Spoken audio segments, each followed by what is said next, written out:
Thanks everybody, first of all, for the attention, for the invitation to the Congress. It's a really nice event.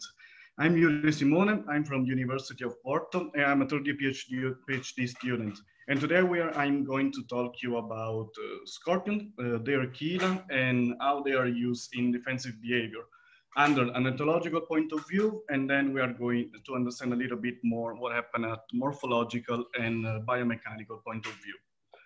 So scorpions do not need many presentation. They are considered like the earliest arthropods that colonized the land, early in Silurian. And since then, their body plan didn't change that much. And basically what, no, sorry, okay. And since then, their body plan didn't change that much. The major differences can be observed at the level of their most iconic weapons, which are the chela in the front and the metasoma in the back. And now we can see is the diversity of the chela can ranges from chela that are very elongated with long fingers, with chela that are a little bit more robust and we have a relatively short finger. And the same can be said for the metasoma. It can be very thick and muscular, and represent a big portion of the body mass of the scorpion, or can be reduced in other family. Today I'm going to focus mainly on the pincers, so I'm sorry for the metasoma lovers. I will not talk about that very much. So how scorpion use their pincers? Scorpion use their chela mainly in predation, or to sensing the environment. Like we can see here, all these hair are mechanoreceptors. And during the mating, everybody know the courtship mating, the behavior that they have. And of course, last but not least, they use their chela in defense. And the defensive behavior of scorpion has been quantified in 2013 by van der Meyden. And basically what they did in 26 species and belonging to different families was running some behavioral tests. These behavioral tests were the following. They were in different order, pinning the chela on the ground and then recording the behavioral response, or pinning the whole body by restraining the lateral part of the prosoma. And then they were recording the behavioral response using this number code, which was 0 in case of absence of response, 1 if the only chela was used, 2 if only the telson was used, or 3 if both chela and telson were used during the defensive response. They analyzed the data and they found out that it's very, very, very clear and neat pattern. And basically this pattern is that scorpions with very elongated chela, they prefer to stink rather than pinch. Here in purple, we see the telson used compared with the chela used. And then this pattern is going decreasing as the finger length is getting shorter and the chela is getting bigger. We can see the species with bigger chela, they use much more the chela than the stinger in defense. Moreover, I also here correlated the toxicity of the venom, because I thought, well, stinging means most of the time injecting venom. So I checked with the LD50 that Adri explained very well before what it is. And this is a number, as we say, that the lower it is, the more toxic is the venom. And how we can see is in this graph that all the species with very elongated fingers, they are also the ones that have the most toxic venom in defense. And while the opposite can be observed in species where they have very big chela and they have low toxicity in venom. So in conclusion, it seems to be that there is a trade-off between the two weapon systems, the chela and the metasoma. And scorpion use their best weapon. So the scorpion with bigger chela, they prefer to pinch rather than sting. Rather, the species with more elongated chela, they prefer to sting rather than pinch. And now I will start to talk a little bit what I'm doing during my PhD. So my focus of the PhD are the chela, and I'm going to analyze the anatomical basis of the chela and how they perform in a more controlled environment. So first of all, a little refresh about what is a chela. And basically, chela can be considered as a first class lever. It means that the place where the movable finger is rotating, the axis of rotation is in between the point of application of the force and where the force will be and resulting in the end. And the distance between the point of application of the force and the rotational axis is called in lever. And for simplicity in our presentation, I will refer to the lever to the internal part of the movable finger. The distance instead between the resulting force and the fulcrum and the rotational axis is called in lever. And for simplification, I will say that this is the finger length. So what we see of the scorpion finger. Basically, what happened there are muscles that are attached to tendon. Then once they contract, they basically close the chela. And since there are no opening muscle in scorpion chela, like for instance in crabs or lobsters or other crustaceans, where the muscles are relaxing, then also the chela is opening. And the closing muscles are present in the two segments. In the tibia, which is the most, the proximal segment relative to the movable finger, and then the patella, which is the more proximal segment relative to tibia. And now we can see here the muscle, the closing muscle of the patella is connected to the movable finger through a very long tendon. So basically, we understood that Aquila, the great activities of Aquila, it's closing. And we were interested about how strong the scorpion can close their chela. And that's why I'm here measuring the bite force of some scorpion. So I'm trying to make scorpion pinching a sensor force. And while here, I'm recording high-speed videos of a scorpion closing their chela, we can see in the red circles, by using multiple angles in order to digitize specific landmarks, getting their coordinates, and calculate per each frame kinematic variables like speed, acceleration, angular velocity, things that we will see now in the further slides. So the first things I've done was to put together the bite force, how strong scorpion they pinch, with how fast they close their finger. And it was a work that has been published in 2018, and it shows once again, a very clear and neat pattern. We have the scorpion with very elongated chela. They close their finger very strong, very fast, but they're also the weakest scorpions. While the scorpion that have more closed and more narrow and more bigger chela, they are stronger, but at the same time they are also slower. And we can understand the reason behind these results by considering very simple lever mechanics. Here, I'm summarized. I mean, it's like a kind of representation of two species of scorpions, A and B, having two different finger lengths, in blue and in yellow. And they are the same colors here of the graph, so you can follow. And basically, I'm asking them to close at the same angle at the same time. Doing that, we can see that the tip of the movable finger of the lever describes two different types of arcs. And this, rather than two different types, different in length.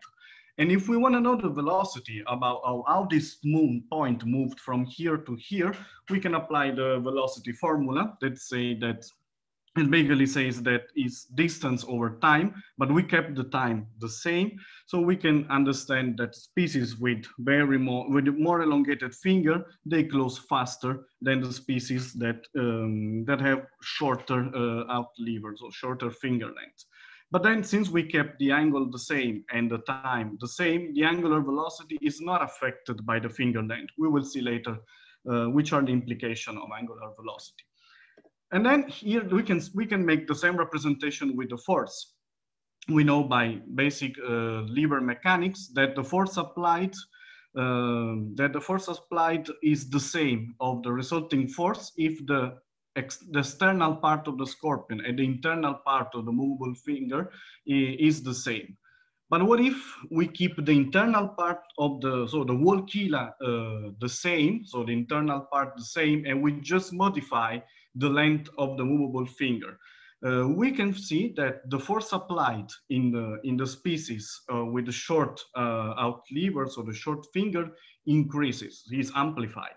While in the species that have very elongated chela, the force is decreasing. And this is something that we can see here. The species that are faster, they are also the weaker, while the species that are stronger, they are also the slower. But now, basically, the next step was to build a path analysis, which is basically, in simple words, is an a priori model, and we use a biomechanical model. And then we did a lot of different multiple regressions, and we take the beta of the regression to build these components. And we already seen the influence of the out lever on the speed. Now we want to know which is the influence of the in lever on the speed. And unfortunately, since from biomechanics consideration, we know that in lever is not affecting the maximum speed directly, but it's affecting the maximum speed by the angular velocity, which is the velocity, the degree of rotation per time. And always, since biomechanics, we know that the angular velocity is affected by main two factors, which are the muscle contraction speed and the length of the in lever.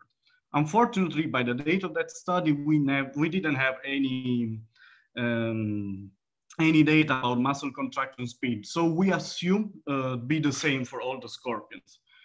And here again, I'm trying to explain the further results with this simple system.